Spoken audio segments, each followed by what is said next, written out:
கிறிஸ்துவுக்குள் பிரியமான அன்பு உள்ளங்களை இந்த நாளிலும் வாழ்த்துவதில் நான் மிக்க மகிழ்ச்சி அடைகிறேன். இன்றைய நாளிலும் 18ஆம் தேதி மே மாதம் 2026 திங்கட்கிழமை காலை வேளையிலும் இந்த வாரத்தினுடைய முதலாவது நாளிலும் கர்த்தருடைய வார்த்தை இந்த நாட்களில் இப்படியாக அந்த நாட்களில் சொல்லுகிறது. எரேமியாவின் தீர்க்கதரிசன புஸ்தகம் 33வது அதிகாரம் 15வது வசனத்தை இந்த நாட்களில் நாங்கள் வாசிக்க கேட்போமா இருந்தால், கர்த்தருடைய வார்த்தை இந்த நாட்களில் நமக்கு இப்படியாக அந்த நாட்களில் சொல்லுகிறதை பார்க்கிறோம். அந்நாட்களிலும் அக்காலத்திலும் தாவீதுக்கு நீதியின் கிளையை முளைக்க பண்ணுவேன், அவர் பூமியிலே நியாயத்தையும் நீதியையும் நடப்பிப்பார் என்று ஆண்டவருடைய வார்த்தை இந்த நாட்களிலே நமக்கு சொல்லுகிறதை பார்க்கிறோம்.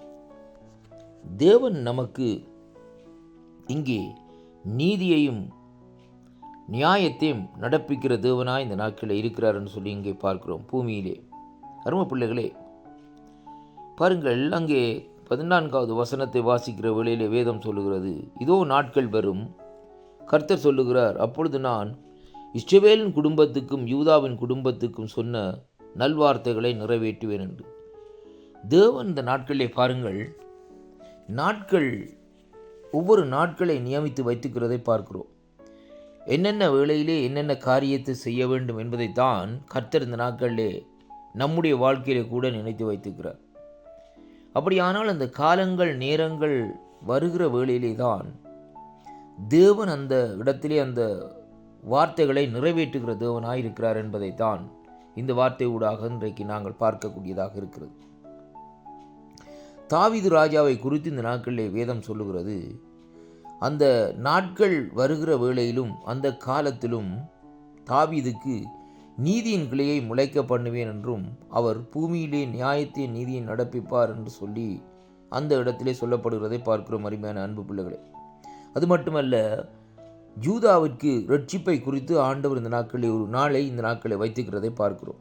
அதைத்தான் இங்கே சொல்லப்படுகிறது. அந்த நாட்களிலே யூதாவும் ரட்சிக்கப்பட்டு எருசலேமில் சுகமாய் தங்கும் என்று. அதே விதமாகத்தான் இன்றைக்கு ஒவ்வொரு மனுஷனுடைய வாழ்க்கையிலும் தேவன் ஒவ்வொரு நேரங்களை காலங்களை ரட்சிப்பை இந்த நாட்களில் வைத்திருக்கிறார். கானா ஒரு கல்யாண வீட்டிலே ரசம் குறைந்த வேளையிலே அவர் சொல்லுகிறார், என்னுடைய வேலை இன்னும் வரவில்லை. அருமையான அன்பு பிள்ளைகளே, தேவனுடைய வேலை நம்முடைய வாழ்க்கையிலே இந்த நாட்களிலே வந்தால்தான் அந்த ரட்சிப்பு இந்த நாட்களிலே நமக்குள்ளே கடந்து வருமே ஒழிய மற்றும்படி இந்த நாட்களிலே நாங்கள் இந்த நாட்களிலே அதாவது சத்தியத்தை அறிந்து அதன்படி நடக்கிற வேளையிலும், ஆனால் அந்த ரட்சிப்பு இந்த நாட்களிலே நமக்குள்ளே சில வேளைகளிலே இந்த நாட்களிலே அந்த ரட்சிப்பிலே நாங்கள் நிலை நிற்காதபடி விலகி போகிறவர்களாக இந்த நாட்களில் இருக்கிறோம். ஏனென்றால் அருமையான கர்த்தருடைய பிள்ளைகளே, சில வேளைகளிலே யாரும் சத்தியத்தை சொல்லுகிறார்கள் என்ற நீதியிலே இந்த நாட்களிலே நாங்கள் அதை கேட்கிறோம், அதன்படி செயல்படுகிறோம். ஆனாலும் ஒரு குறிப்பிட்ட காலத்திலே அந்த கல்லின் மேல் விழுந்த விதைகளைப் போல் நெருக்கப்பட்டு இந்த நாட்களிலே ஆண்டவருடைய ராஜ்யத்திலே நாங்கள் நிலையிறாதபடி இந்த நாட்களை விட்டு விலகி போகிறதை பார்க்கிறோம். இன்றைக்கு அப்படிப்பட்ட சூழ்நிலை தான் இன்றைக்கு அநேகர் பின்மாற்றமாக இந்த நாட்களிலே போயிருக்கிறதை இந்த வேத பகுதியிலும் இன்றைக்கு நாங்கள் பார்க்கிறோம். அதனாலே அருமை பிள்ளைகளே, தேவன் ஒவ்வொரு மனுஷனையும் ஒவ்வொரு ஆத்மாவையும் குறித்து ஒவ்வொரு நேரங்கள் காலங்கள் இந்த நாட்களை வைத்திருக்கிறார்.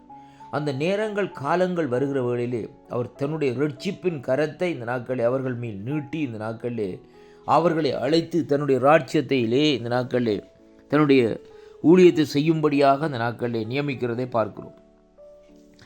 அப்போஸ்தலனாகிய பவுலடிகளை குறித்து பார்க்கிற வேளையிலே சவுல் என்று அழைக்கப்பட்ட அந்த பவுல் பாருங்கள், தமஸ்குவுக்கு செல்லுகிற வேளையிலே பாருங்கள், தேவன் அவரை அதர்சனமான தேவன் இடையிலே சந்திக்கிறதை பார்க்கிறோம்.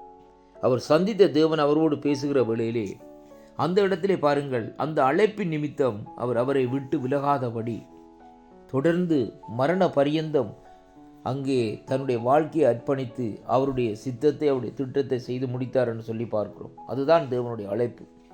பாருங்கள் அருமையான கர்த்தருடைய பிள்ளைகளே, ஆனால் அதே விதமாக இன்றைக்கு நாமும் தேவனுடைய அழைப்புக்குள்ளே நடந்து அவருடைய அழைப்பின் மூலமாக இந்த நாட்களிலே காரியத்தை செயல்படுவோமா இருந்தால், அந்த நேரங்கள் காலங்கள் வருகிற வேளையிலே தேவன் நம்மை அழைத்து இந்த நாட்களிலே நடத்த இந்த நாட்களிலே வல்லவராக இருக்கிறார்.